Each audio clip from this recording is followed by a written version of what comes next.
ters akıntı sistemiyle döşenen bir boru. Yani yağmur suyu atık borusu. Ters akıntıyla. Ya hiç olacak iş mi?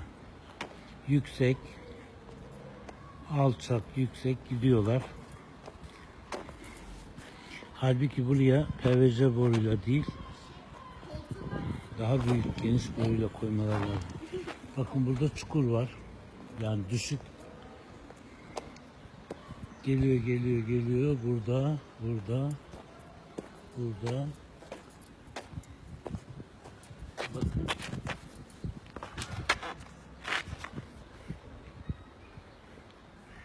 İnsafın Türkçesi insaf da gavurcası ne? Burası neresiymiş? Burası Şafak Apartmanı'nın önü.